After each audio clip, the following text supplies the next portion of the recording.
picking your star when I come back. It's gonna be a dogfight. I love the drama. Oh, how the tables have turned. What just happened? Literally pulls out the reverse Uno card.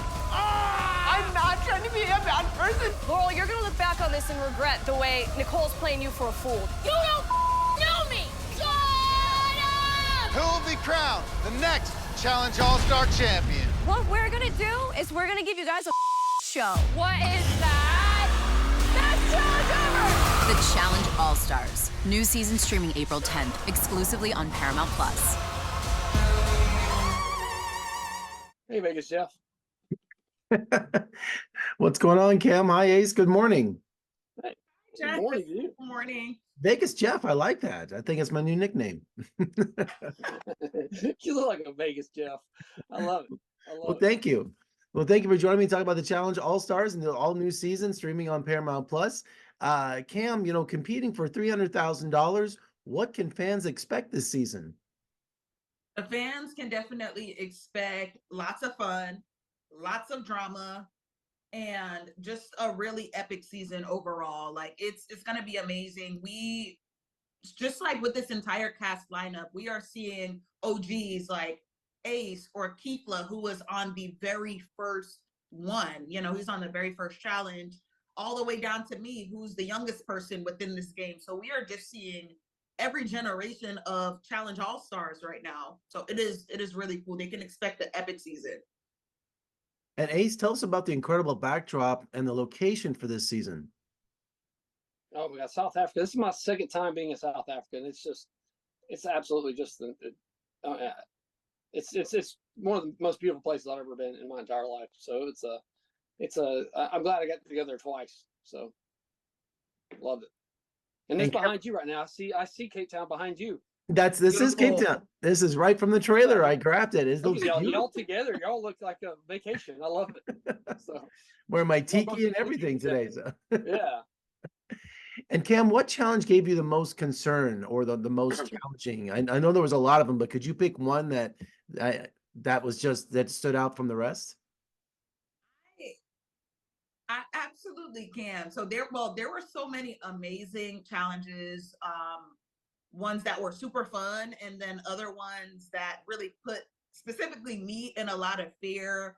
I think that since I'm a new mom and like with my postpartum anxiety and everything, those heights over water ones, for me, I just went into it like, oh my gosh. So I definitely want you guys all to like be on the lookout for that one whenever, it comes along. But those are the worst. It's still a challenge. As fun as it was, it's still a challenge. So don't expect it to just be, like little playground games. It was some serious stuff that we had to do.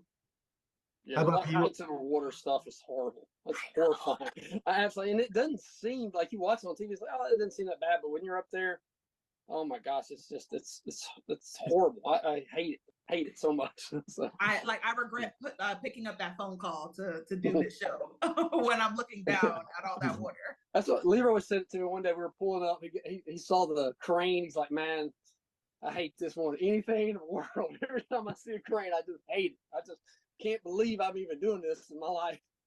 Now, I think I could do any of the physical challenges, but if it comes to something like food, because I'm such a picky eater, I think I'd be out right away. Anything with a food challenge. It's tough too. That is one of the mental parts of the game though, right? Because to get all that food down, you just have to tell yourself, like, look, just get it down, and you really have to not think about what you're even eating. So when we say the challenge, it's a mental game. Those eating challenges, that's a part of that aspect too. And Ace, tell me about these gold stars and how important are they in the show? And I understand you can even steal them. Yeah, it's a really the layout of this game is really, really cool. It's like if you do good, you don't have the chance of being thrown into the eliminations, and if you're in the middle, you get to vote, and it's just a really good setup for a way a game should be played. Like before, like the All-Stars 1, it felt like it was like no rules. It was just like you could lose that day, you could win, and still go home. So this star thing's really clever, like really well thought out.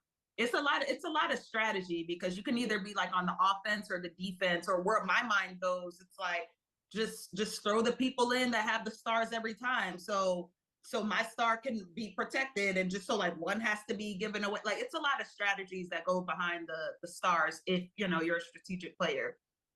And even though this is a competition, do you walk away with friendships from the other contestants? If Oh, they yeah. were in our alliance, yes, those are where the best friendships can get made sometimes. So you can, but sometimes, unfortunately, in the game, you do make people that are not a part of your alliance. But sometimes, once we get out of the game and in the real world, like a lot of us, we have things in common. So yeah, I think ultimately that's where friendships are made, in the game or out the game. Well, this is the most challenging competition I've seen in a long time. So you guys worked really hard. So thank you for joining me this morning, and come visit us in Las Vegas. We'd love to have you. You deserve a break. Heck yeah. Absolutely. Thank you so much for having us. Love it. Thank you, Jeff. Appreciate it.